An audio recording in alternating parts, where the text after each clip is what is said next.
Hello dear students, आइए आज हम लोग बात करते हैं टेस्ट पेपर की। जो अभी पिछले सप्ताह आपका ये पेपर हुआ था, ये उसी को डिस्कस करते हैं। इंग्लिश लैंग्वेज का जो पेपर है, पहली एरर है जो आपकी वो लिखी है, the management feels that the employees of the organisation are non productive and do not want to work hard.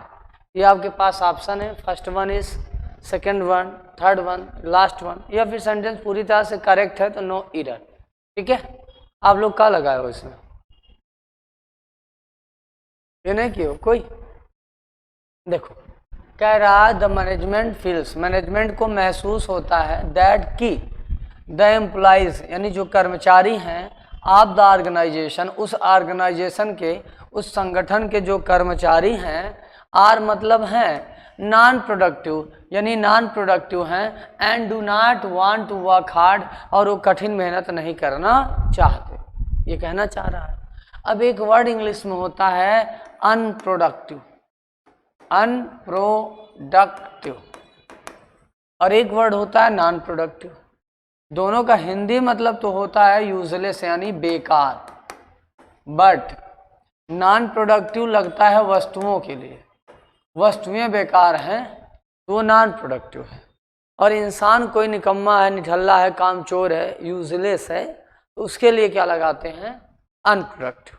और बात यहाँ क्या हो रही है कि कोई संगठन है, उसके जो कर्मचारी हैं वो यूजलेस बेकार हैं और कठिन काम नहीं करना चाहते।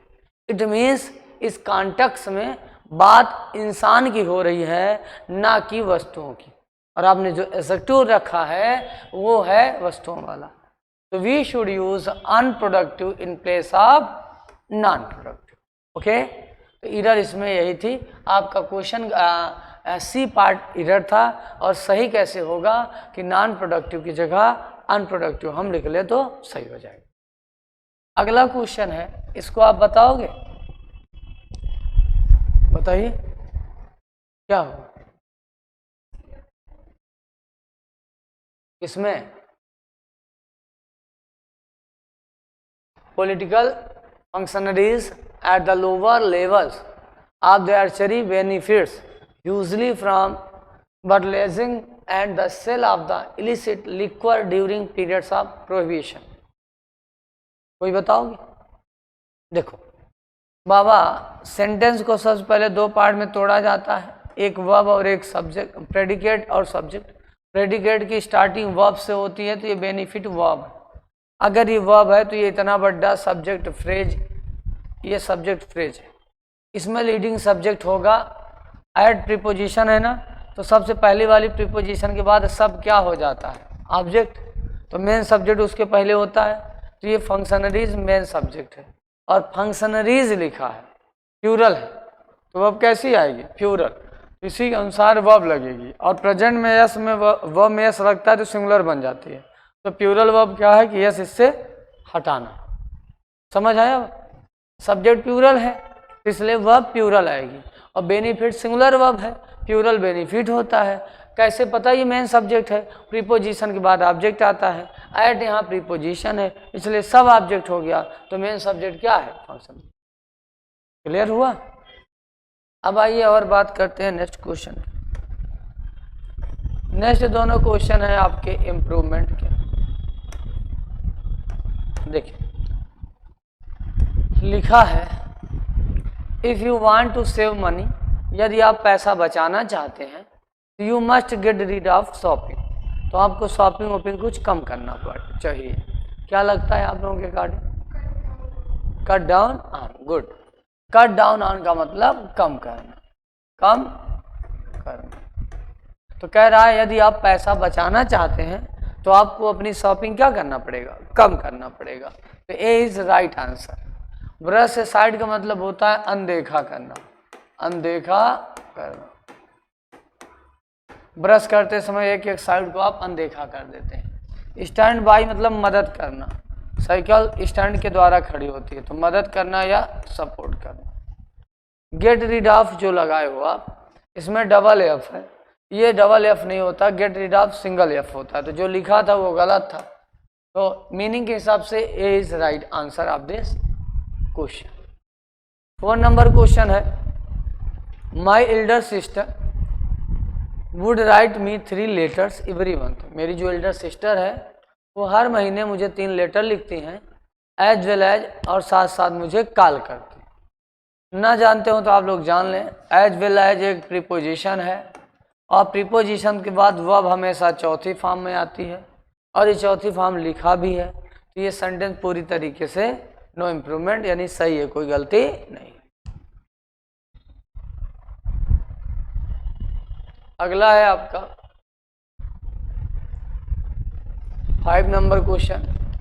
आपको बताना है filler the team is comprise 11 players. अब देखिए, जो ये कंप्राइज वर्ड है ना, जब जब ये एडजेक्टिव बनता है इसके साथ प्रीपोजिशन ऑफ आता है, और यहाँ is linking verb main verb है, कंप्राइज एडजेक्टिव है, तो जब कंप्राइज वर्ब बनता है तब कोई प्रीपोजिशन नहीं लेता। जैसे मैं कहता this class comprises of 20 members, तो कंप्राइज के साथ आप गलत हो जाता, लेकिन जब कंप्राइज एडजेक्टिव बनता है तो ऑफ लेता है, और यहाँ पे एडजेक्टिव है क्योंकि इज वर्ब है मेन वर्ब, तो ये एडजेक्टिव है, और एडजेक्टिव बनता है तो आप प्रीपोजिशन लेता है। अगला, I have always admire his knowledge and scholarship. मैं हमेशा उसका सम्मान करता हूँ या आदर करता हूँ, उसके पास जो नॉलेज या स्कॉलरशिप है। अब नॉलेज वगैरह किसी के पास बहुत गहरा होता है ना, तो प्रोफाउंड नॉलेज बोलते हैं। प्रोफाउंड नॉलेज का मतलब गहरा नॉलेज। सिली मिस्टेक होता है, छोटी मोटी गलती को सिली मिस्टेक बोलते हैं। इफेक्टिव, प्रभावकारी, इफेक्टिव टूल्स वगैरह होता है। प्रोवोकेटिव मतलब भड़काऊ, प्रोवोकेटिव स्पीच होती है, भड़काऊ। अगला है, ये तो कर लिए होंगे आप लोग सिनोनिम, आफ्टर मैथ। आफ्टर मतलब बाद, मैथ मतलब गणित। गणित लगाने के बाद उसका रिजल्ट आता है, परिणाम। तो इसका क्या लगाए हैं, कॉन्सिक्वेंस ना, कॉन्सिक्वेंस मतलब भी परिणाम। कौनो काम सीक्वेंस से करेंगे तो परिणाम आएगा, तो ये इसका आंसर होगा। स्कैरसिटी होता है कमी। इस कार की सिटी में क्या है, स्कैरसिटी है, कमी है। नाइट में आपने कैसा सपना देख लिया, नाइट में है डरावना, और अग्नि में हाथ जल जाएगा तो क्या होगा, अग्नि कष्ट। और नाइट में है डरावना सपना, अग्नि कष्ट, स्कैरसिटी कमी, और आफ्टरमैथ परिणाम। चलिए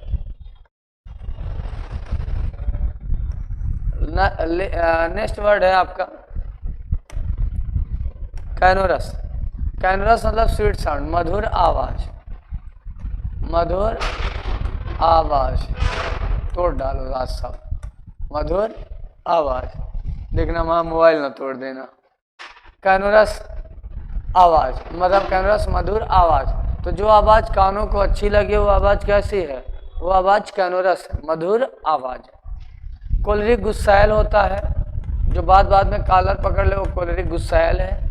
पहला टेबल स्वादिष्ट या मीठा होता है, तो जो टेबल में आप सजा के खाना खाते हो पहला टेबल स्वादिष्ट या मीठा होता है। मैग्निफिसेंट शानदार, और सोनोरस मधुर आवाज, सोनू निगम की आवाज सोनोरस है, तो ये डी इज राइट आंसर। अगला है, अब आपको अपोजिट बताना, उल्टा। तो पर्सनेबल का मतलब होता है सुंदर। धरती में बहुत सारे पर्सन पर्सनेबल है, और इसका चाहिए एंटोनिम उल्टा। तो अनअट्रैक्टिव, अट्रैक्टिव मतलब सुंदर, उसी का अपोजिट अनअट्रैक्टिव मतलब जो सुंदर ना हो, तो यही आंसर हो जाएगा। टाकेटिव बातूनी, जो बहुत ज़्यादा बात करता है। लेबोरियस मेहनती, तो लेबर लोग मेहनती होते हैं। और टाइटेनिक जहाज विशाल या बड़ी, तो टाइटेनिक मतलब विशाल या बड़ा। अनअट्रैक्टिव बदसूरत, टाकेटिव बातूनी, और लेबोरियस मतलब मेहनती। अगला है 10 नंबर एंटागोनिस्ट, शत्रु या दुश्मन। शत्रु या दुश्मन, तो जो आपका अंत करना चाहे वो आपका एंटागोनिस्ट है, दुश्मन। होलीगन गुंडा या बदमाश, होली में जो गन चलाए होलीगन है, गुंडा बदमाश। मेहम मतलब विनाश या तबाही, जिसको अहम हो जाता है उसका विनाश या तबाही होता है। इलेक्शन खुशी, इलेक्शन जीत जाएंगे तो खुशी मिलेगी। और पैनिक मतलब भय या घबराहट। इस क्वेश्चन का एक भी एंटोनिम नहीं है। इसमें अगर एक वर्ड लिख लें पाल, तो पाल मतलब दोस्त होता है, तो दुश्मन का दोस्त हो जाएगा, तो ये अपोजिट हो सकता था। चलिए,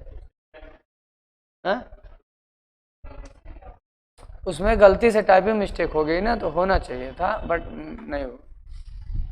चलो अगला है ईडियम। ईडियम है at the cross road. At the cross road. At the cross roads का मतलब एक ऐसे सिचुएशन पे होना जहाँ पे डिसीजन लेना पड़े।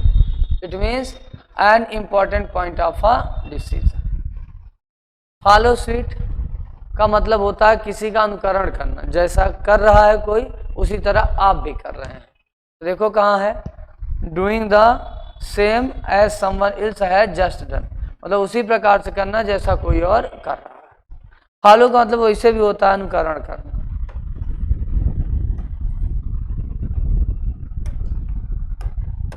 अगला है one word, one who helps other, ऐसा आदमी जो अन्य लोगों की क्या करता है, मदद, तो उसको बोलते हैं समैरिटन, परोपकारी।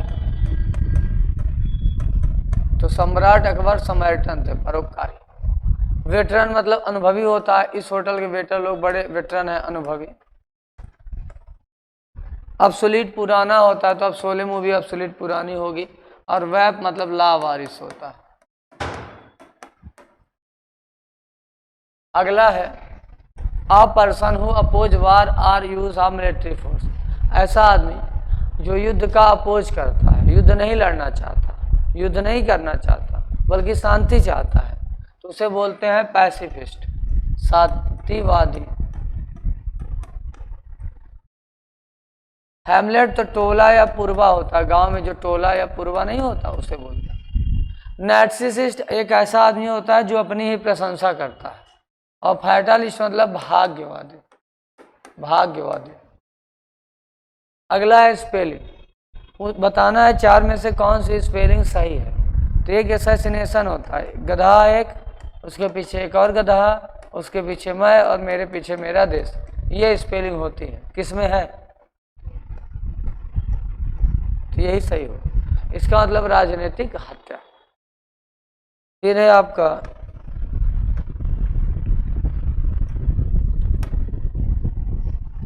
हेलुसिनेशन का मतलब भ्रम होता है। इसकी स्पेलिंग देखिए, HALLUCINATION, हेलुसिनेशन, दृष्टि भ्रम। जब देखने में भ्रम हो जाता है तब। तो हेलुसिनेशन की स्पेलिंग क्या होती है, HALLUCINATION, हेलुसिनेशन। ये क्यों आ रहा है, साहब के पेपर में जरूर आता है। देखिए, द मैन, वह आदमी, and no one passing him in the street was singularly inconspicuous, who was called Alfred Nobel, who would have given him another look। अब ये कॉन्सेप्ट है रिलेटिव प्रोनाउन का। अगर कभी भी हु लिखा रहे, इसके पहले एक इंसान आता है, अगर ये बीच में आया हो तो यहाँ पे हु ये रिलेटिव प्रोनाउन है और यहाँ पे मैन इंसान है। इट मीन्स हु का यूज इसके बाद होना है, यानी एक के बाद आर आना चाहिए, और यानी आर से सेंटेंस स्टार्ट होगा। इसमें आर से स्टार्ट है तो यही आंसर होगा। इसमें नहीं है, इसमें नहीं है, इसमें नहीं है। अगला देखिए, अगला है आपका greed is regarded as possible रिवनेस एंड। अब देखिए, एंड ये आपका कोऑर्डिनेटिंग कंजंक्शन है, दोनों साइड समान चीज़ों को जोड़ेगा। ये रिवनेस मतलब होता है मतलब बर्बादी, तो ये निगेटिव वर्ड है, तो इसके बाद भी निगेटिव वर्ड आएगा। डिस्ट्रक्टिव इफेक्ट, विनाशकारी प्रभाव, ये भी निगेटिव है, तो इसके बाद यही आएगा, यानी पी के बाद आर का पेयर बनना चाहिए। और पी के बाद आर इसमें नहीं है, इसमें भी नहीं है, इसमें भी नहीं है, इसमें है, तो सी आंसर। अगला है 19, अब आपके सामने शट द विंडो, ये पैसू बनाना है, इम्परेटिव सेंटेंस है। इम्परेटिव सेंटेंस में लेट लगाते हैं, देन ऑब्जेक्ट लगाते हैं, आफ्टर दैट बी लगाते हैं, और सबसे लास्ट में थर्ड फॉर्म। तो बनेगा let the window be shut. कौन हुआ, ये आपका डी फॉर डॉग। ये आप वन वर्ड, ये नरेशन तो कर ही लिए होंगे। ही सेड टू मी, उसने मुझसे कहा, वी शुड वेट हियर, कि हम लोगों को यहाँ इंतजार करना चाहिए। पहली बात, ये नॉर्मल स्टेटमेंट है, कंजंक्शन दैट आएगा, इसमें इफ इसने लगाया है, ये गलत हो गया। दूसरी बात, ये सी ऑप्शन क्यों गलत हो गया, टोल्ड ट्रांसिटिव वर्ब है, टोल्ड के साथ टू नहीं आएगा, ये भी गलत हो गया। अब आपके पास ऑप्शन ए है और बी है, चूज करना पड़ेगा। यहाँ लिखा है ही सेड टू मी, उसने मुझसे कहा। यहाँ ऐसा प्रोनाउन लगाओ जिसमें ही भी आ जाए और मी भी आ जाए, मी फर्स्ट पर्सन, ही थर्ड पर्सन, तो ऐसा लगाओ कि दोनों आ जाए, तो वी ही लगाएंगे तभी दोनों आएगा, तो वी लगेगा, दे नहीं लगाना है। ये आपका ए आंसर होगा। अब आइए क्लोज टेस्ट कर लेते हैं। लिखा है ऑन अक्टूबर 2 यानी 2 अक्टूबर को 1983 यानी 1983 2 अक्टूबर 1983 को द ग्रामीण बैंक प्रोजेक्ट, जो ग्रामीण बैंक प्रोजेक्ट था वो हो गया द ग्रामीण बैंक। ये पहले इसका नाम द ग्रामीण बैंक प्रोजेक्ट था और अब बदल गया द ग्रामीण बैंक। ऐसा वर्ड डालो जो कहीं ना कहीं ट्रांसफॉर्मेशन को बताए। मर्ज मतलब मिलाना होता है, क्लासेस को मिलाया जाता है, ये नहीं होगा। नेम मतलब नाम रखना, ये भी नहीं होगा। कन्वर्ट फाइल ऑयल की जाती है, ये भी नहीं होगा। आपका बिकेम होगा, बिकम, बिकेम, बिकम, यानी पहले ये ग्रामीण बैंक प्रोजेक्ट इसका नाम हुआ करता था और अब क्या हो गया, अब हो गया द ग्रामीण बैंक। तो बिकम मतलब होना, उसी की पास्ट फॉर्म बिकेम होती है।